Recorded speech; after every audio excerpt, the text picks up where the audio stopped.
তোমার শরীরের অবস্থা কেমন? হ্যাঁ এখন একটু ভালো লাগতেছে। আমি দেখতেছি তোমার দিন দিন শরীরের অবস্থা খারাপ হয়ে যেতেছে। আমি চিন্তা করছি তোমার নিয়ে 2-3 দিন পর হাসপাতালে যাবো। আচ্ছা যেতে তো হবে ভাইয়া। ওষুধ। হ্যাঁ বলো। আমার 10,000 টাকা লাগবে। আমি টাকা পাবো কই? আমার কাছে তো টাকা নাই। টাকা পাবা কই সেটা কি আমি বলে দেবো? আমার টাকা লাগবে, বাস টাকা দিতে হবে। আরে তোর বাবি অসুস্থ, আমার কাছে টাকা নাই। আমার কাছে এই কিছু টাকা আছে, তোর বাবি 2-1 দিন পর যায় হাসপাতালে যেতে হইব ওষুধ কেনার জন্য। আর আমি বাবার পাবো টাকা কই? পরে দেখবো না। খালি আমি টাকা চাইলে তোমার টাকা থাকে না, টাকা নাই টাকা নাই, অত কথা আমি বুঝি না। আমরা ফ্রেন্ড মিলে চিন্তা করছি 31st নাইট উদযাপন করব, টাকা লাগবে, বাস আমার টাকা দিতেই হবে। তুমি আমার 10,000 টাকা দাও। না আমি টাকা দিতে পারবো না, তোর বাবির ওষুধ কিনতে হবে। ঠিক আছে, টাকা দিবা না? আমি এই বাড়ি ঘর ভাঙচুর করব। আমার টাকা লাগবে, আর টাকা কিভাবে নিতে হয় সেটা আমি ভালো করে জানি। আচ্ছা ঠিক আছে, বাড়ি ঘর ভাঙচুর করতে হবে না আর ছাগলও বিক্রি করতে হবে না। আমার ওষুধপাতি দরকার নেই, আমার টাকা পয়সার দরকার নেই। আর তোমাকে বলছি টাকা থাকলে দিয়ে দাও ওকে। এই তো ভাবির মাথায় বুদ্ধি হয়েছে, ভাবি বুঝছে, দাও টাকা দাও।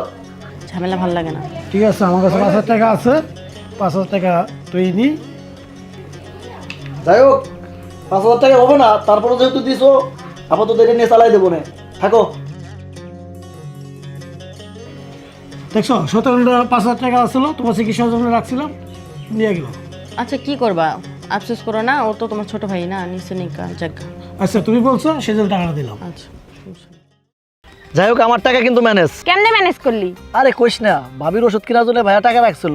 আমি কইছি অত কথা আমি বুঝি না, আমার টাকা লাগবে, বাস টাকা দাও। পরে টাকা নিয়ে আইছি। তোর কি অবস্থা, টাকা হয়েছে? হ্যাঁ আমারটা ম্যানেজ। যাক, তোর কি তোর খবর? আমার তো টাকাটা এখনো ম্যানেজ হয়নি। কয়েকদিন আগে এই ফোনটা কিনলাম, হাতটা একদম খালি হয়ে গেছে। তবে মার একটা কানের দুল আছে, ওইটা বিক্রি করে দিব। আমি 10,000 টাকা দিব, ঠিক আছে? আচ্ছা, ঠিক এইবারে দোস্ত, এইবারে 31st নাইট আমরা জমি আড্ডা দিব। আর ফানুস উড়াবো। আর রাকিব আর সাকিব তো আসতেছে, পুরা কাঁপায় দিব না আমরা।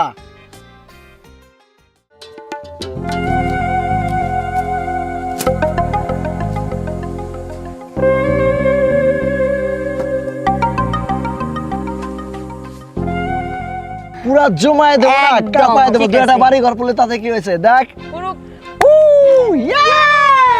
কি হয়েছে? এটা কি মানে কি বিষয়টা কি? আরে ভাই বলেন না, আমরা এই যে 31st নাইট আসতেছে না, এই জন্য আমরা সব ফ্রেন্ড মিলে একটা প্ল্যান করছি, আমরা পুরা জমিয়ে দেবো এবার বুঝছি, অনুষ্ঠান। মানে 31st নাইট পালন করবে এই তো? জি হ্যাঁ, জি, এটা জি, বুঝতে জি, পারছেন জি। ভাই, তো ভালোই বুঝছেন। আপনারা আসেন আমাদের সাথে, যোগ দেন। আসা তো যাই।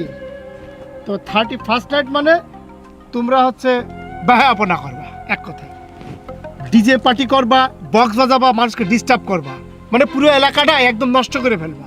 আরবি বছরের প্রথম তারিখ, আরবি বছরের প্রথম তারিখ আমাদেরকে পালন করা। আচ্ছা এই তুমি বলো তো, আরবি বছরের প্রথম তারিখ কবে, কোন মাস? মানে এই তুমি বলো তো, এই তুমি বলো তো। আসলে ভাইয়া মনে আসলে হয় ভাইয়া কি, আসলে ভাইয়া কি, আসলে ভাইয়া কি? তার মানে তোমরা কেউ পারো না আরবি বছর প্রথম দিনটা কি? শোনো, সামনে 31st নাইট, 1 জানুয়ারি আসবে, ওই দিনটাও তোমরা পালন করো। সেটা কিভাবে জানো? আমাদের দেশ ভালো থাকে, মানুষ ভালো থাকে, সমাজ ভালো থাকে, আমাদের বাবা মা ভালো থাকে, আমাদের ভাই বোন ভালো থাকে, ভাই ভাবি ভালো থাকে, সমাজের প্রত্যেকেই যেন আমরা ভালো থাকতে পারি। একজন আরেকজনের জন্য দোয়া করো, বছরটা খুব ভালো মতো যেন সবার যায়, পুরো বছরটা যেন খুব সুন্দর যায়। কি আমার কথা কি ক্লিয়ার, বুঝতে পারছো? আসলে ভাইয়া কিন্তু ঠিক কথাই বলছে, আমরা কিন্তু ভুল ডিসিশন করতে গেছিলাম। আসলেই তো এই যে আমরা বিয়ার খাই, মদ খাই, আবার ঘুরে বেড়াই, আনন্দ করি, মানুষের তো ডিস্টার্ব হয়। এই যে মনে করো তাই তো, ঠিক আছে, বক্স বুঝতে পারছো। জি ভাই আসলে বুঝতে পারছি। তোমরা যে বুঝতে পারছো যেটা আমি খুশি। তাহলে তোমরা ভালো থাকো, ঠিক আছে? যেটা বললাম এইভাবে চিন্তা করো। ঠিক আছে ভাই, কিন্তু ভালো একটা মেসেজ দিয়ে গেল আমাদের জন্য। দেখ একদম হ্যাঁ। সত্যি কথা, আসলে আমরা তো আমাদের মুসলমান, এটা তো জি, আমাদের হ্যাঁ, করা আমরা উচিত। ঠিকই এটা না, এটা কিন্তু কখনো আমরা আমরা এটা ভেবে ভুলে দেখিনি। যাই। আমরা তো জানিই না আরবি মাস।